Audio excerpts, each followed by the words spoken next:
Greetings from the Salt Lake City International Airport. Today is Thursday, October 9th, 2025. It's in the evening time, a little bit before 7 p.m. And we're outside one of the Frontier Airlines gates. You can see this is gate B1 over there. If I zoom in a second, see this one is headed to Las Vegas, Nevada. Now my final stop is going to be Cleveland, but I have my one carry-on bag and my backpack here.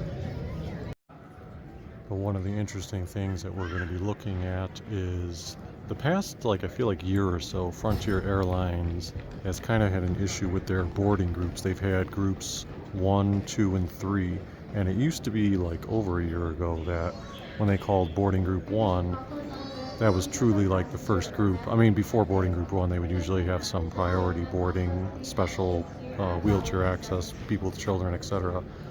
But over the past year or so, as Frontier started introducing more different deal packages and other things, it kind of got ridiculous with group 1 because group 1 was 90% of the people on the plane, so it was kind of pointless to be group 2 or group 3. I'm saying groups, but they are actually called zone 1, zone 2, and zone 3 when they've had that.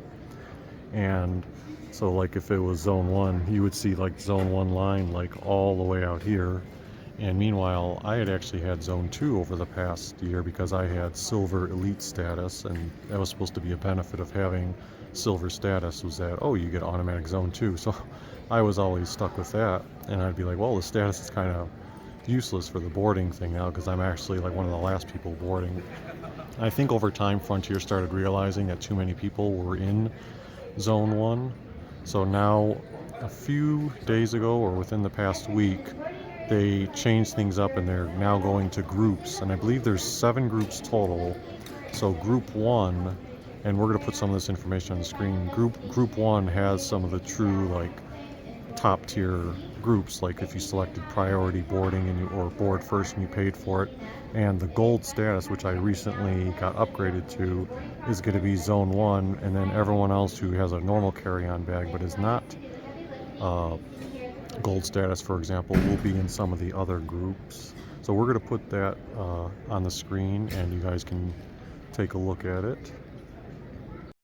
First, you start with the pre-boarding process, which is customers with disabilities needing extra time, active duty military, and elite diamond members, as well as families traveling with children under the age of 2. Then comes group 1, which is Frontier Miles, elite platinum, and gold members, customers who purchase business or premium bundles, or customers who purchase board first. Then groups 2 and 3 are pretty much the same. It's everyone who purchased an economy bundle or carry-on bag, but the difference is group 2 is if you're actually a Frontier Miles member, which there's really no excuse not to do that because it's free to sign up for that. Group 4 is kind of a long one. It includes elite silver members who are not eligible for a previous group.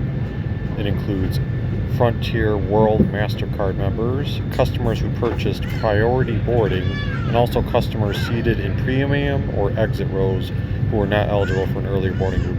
And then last but not least, you have groups 5, 6, and 7. Group 5 is all other Frontier Miles members. Group 6 is basic fare customers seated in the rear half of the cabin.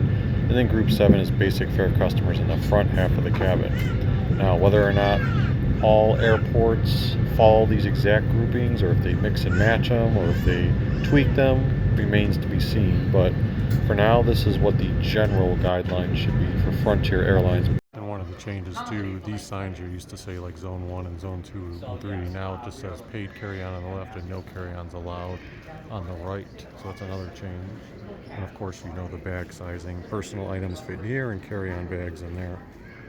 Alright, so they did a little different for this particular one. They said they would board their status members in exit rows among the pre-boarding process. So unfortunately, I didn't get to stay behind to see them actually physically call out group 1, 2, 3, 4, 5, etc. But from what I've been reading on one of the Frontier Facebook groups I'm on, a lot of the airports have transitioned to that. But you might see some variances like I just saw right now with how they do some of the boarding. See, this works out great for me because, like I said, I get to board first and make sure my bag actually does get up in the compartment. There it is, right there. And then I'm in seats 13A today. Picked the exit row as part of my gold elite status a few hours before the flight, you can upgrade for free to an exit row or the front 2 rows. But it depends on availability. These ones just happen to be available.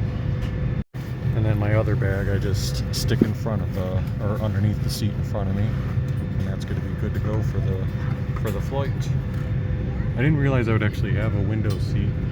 I mean, I knew it was a window seat, sorry. I didn't know if there would be a actual window or not, so that's pretty cool too. And by the way, for reference, if you're doing this for the exit row, like the legroom, I'm not kidding you, this is like double the legroom that you would get for a normal seat, which is like that. But thanks for checking this video out. If you liked what you saw and want to chime in on the new Frontier Airlines boarding process and your experience, feel free to leave a comment down below, and don't forget to hit the like button and subscribe to Poco Traveler. One other thing I didn't realize is that they actually have the fold-out trays here, if I can remember how to do this.